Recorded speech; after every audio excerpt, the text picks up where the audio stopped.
우리 인생은 어떤 인생일까라고 생각해 보면 오늘 이 시편의 제목에 보면 뭐라고 되어 있냐면 고라 자손의 찬송의 시 곧 에스라인 헤만의 마스길 인도자를 따라 마할랏 르하노셋 맞춤 노래 이렇게 되어 있습니다.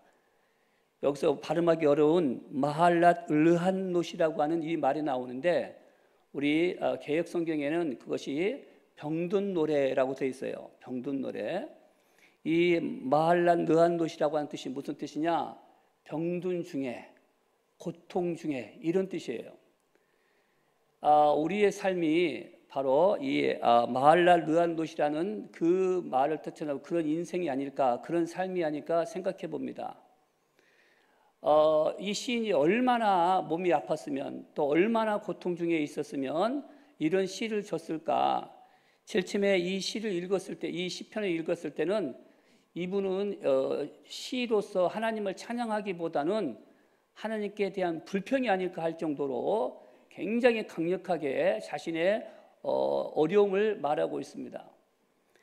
여기 88편 3절부터 5절까지 봐도 어떻게 표현하고 있냐면 자신의 삶을 이렇게 표현하고 있어요. 내 영혼이 재난으로 가득 차 있고 나의 생명은 수월에 가까웠다. 수월이라고 하는 것은 음부 아니겠습니까? 죽음 아니겠습니까?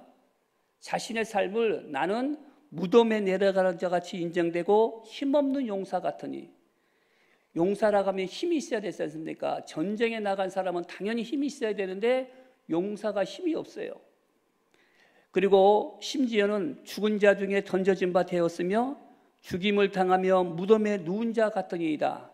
결국은 내 삶이 어떤 삶과 똑같으냐? 죽지는 않았지만 죽은 자와 같은 삶이다라고 하나님께 고백을 하고 있는 거예요.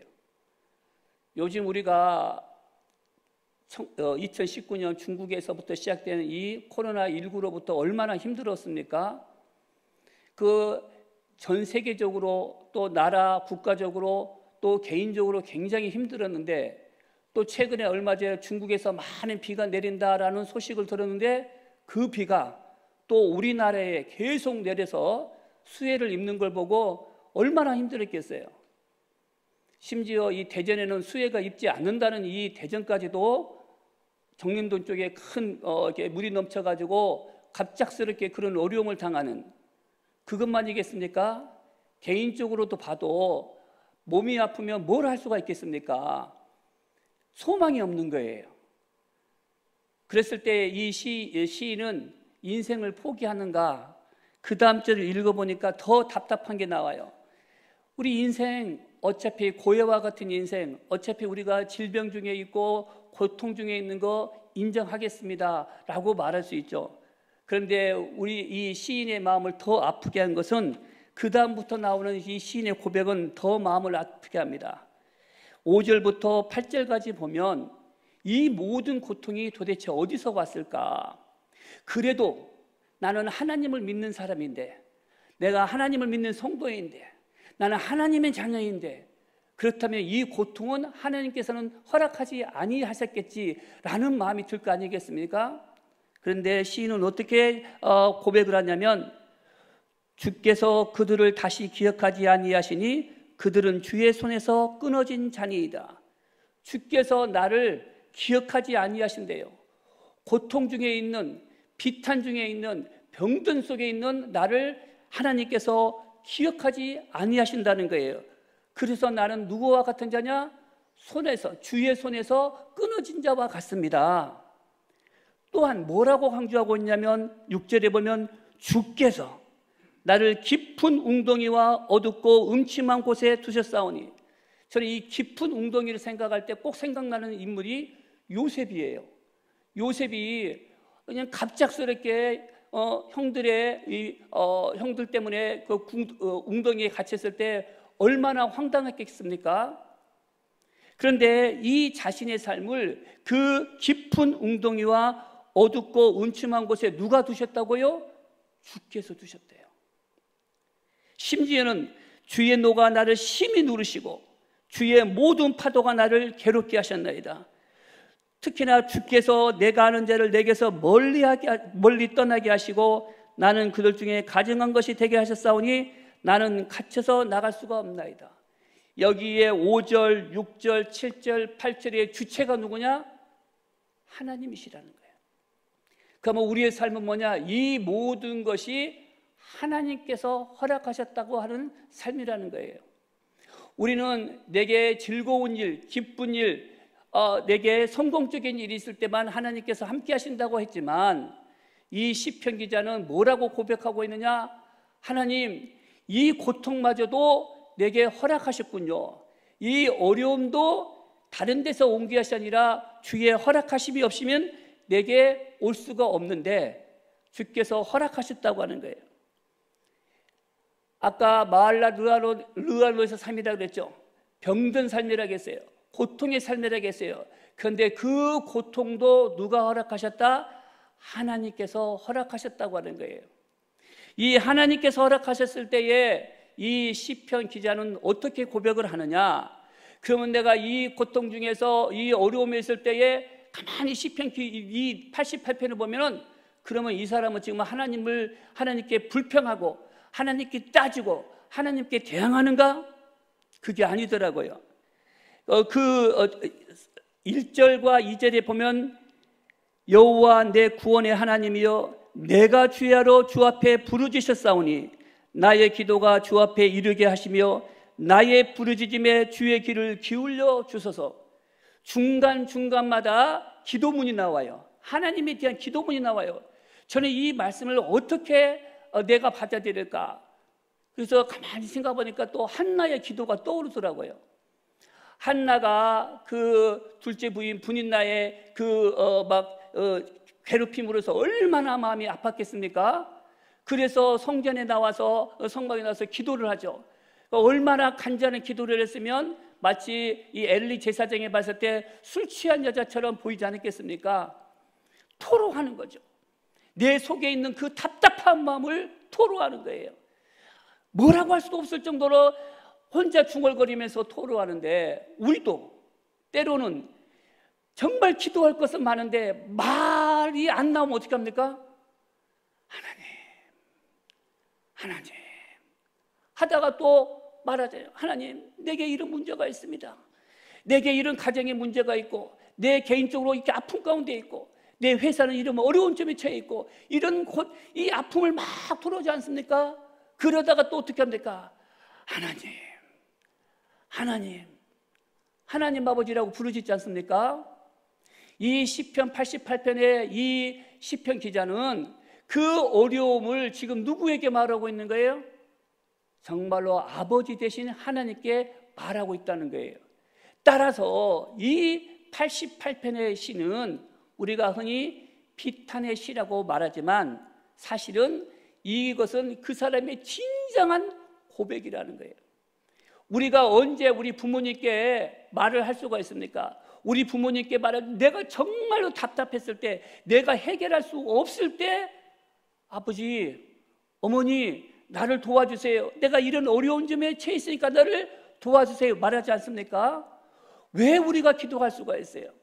겉으로 볼 때는 내가 죽은 자 같고 내가 겉으로 볼 때는 남이 나를 다 떠나서 또한 내가 고통 중에 있으니까 내 주변에는 아무것도 없이 실패한 인생 같으나 그러나 내가 기도할 수 있는 것은 그 가운데서도 여호와 하나님께서 내 기도를 들어주시고 나와 함께 하셔서 이 깊은 웅덩이 가운데서도 끄집어 내줄 것이라고 하는 확실히 찬 소망이 있었기 때문에 하나님이여 내가 주께 부르짖사오니 내 기도가 주께 상달되기를 원하나이다 라고 하는 이 시편의 기자의 고백은 오늘 이 새벽에 모인 우리 성도님의 기도가 아니고 무엇이겠습니까?